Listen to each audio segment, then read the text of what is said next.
चालाक और शातिर कौवा।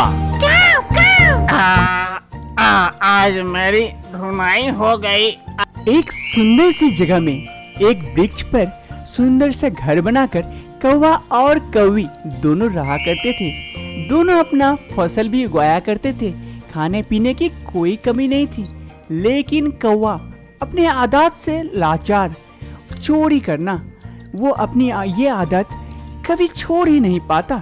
कौवी उसे कितना मना करती लेकिन वो नहीं कर पाता। अरे कौवे, तुम चोरी करना क्यों नहीं छोड़ देते? कभी पकड़ा गए तो तुम्हारी धुनाई हो जाएगी। अरे इस कौवे को पकड़ने वाला कौन आ गया?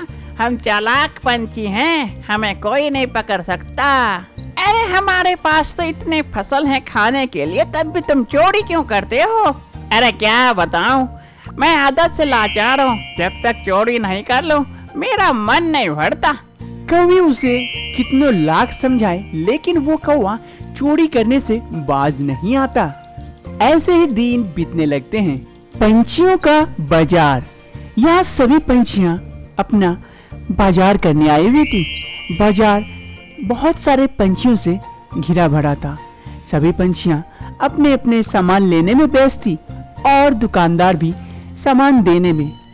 वहीं ये चालाक कौवा ऊपर बैठ के इंतजार कर रहा था कि कब उसे मौका मिले, और एक न एक बार उसे मौका मिल ही जाता है। जैसे ही फल दुकानदार थोड़ा सा हटते हैं, कौवा तुरंत ही जाकर उसकी एक फलों की बंडल लेकर वहां से उड़नछू हो जाता है और दुकानदार वहीं सर पीटता हुआ रोता रहता है। अरे क्या हो गया? ये कौवा हर रोज मेरा फल लेके भाग जाता है। ऐसे मैं कैसे अपना घर चलाऊंगा?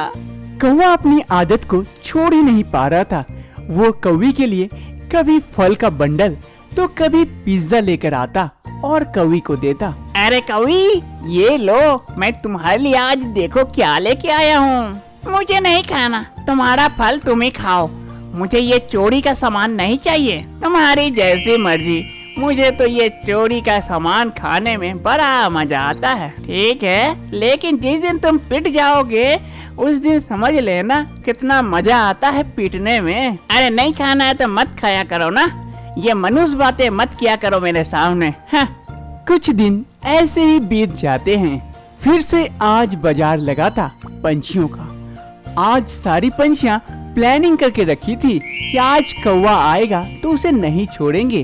आज प्लान के मुताबिक मैं दुकान पे नहीं रहूंगा, साइड में छुप जाऊंगा और जैसे ही कौवा आए तुम लोग पकड़ लेना। उसके बाद उसकी इतनी धुलाई करेंगे जिंदगी भर में वो कभी चोरी करने नहीं आएगा। ठीक है, तुम चिंता मत करो, हम लोग उसे चुपके से पकड़ लेंगे। हाँ, जैसे ही पकड़ेंगे तुम आ जाना, फिर उसकी अच्छी खासी धुलाई करेंगे। फिर सभी चिड़िया अपनी अपनी जगह छुप जाती है और कौवे का आने का इंतजार करने लगती है। तभी कौवा आता है। फिर से उसे नजर आता है दुकान खाली है और वो दुकान के पास उड़कर आता है और फलों का बंडल उठाकर जैसे ही भागने वाला होता है, बाकी दोनों पंछियां उसे पकड़ लेती है और फिर दुकानदार भी वहां आ जाता है और कौवे की अच्छी खासी धुनाई करते हैं। अरे छोड़ दो मुझे, प्लीज मत मारो। मैं यार कभी चोरी करने नहीं आऊंगा, प्लीज छोड़ दो मुझे। चोरी करोगे?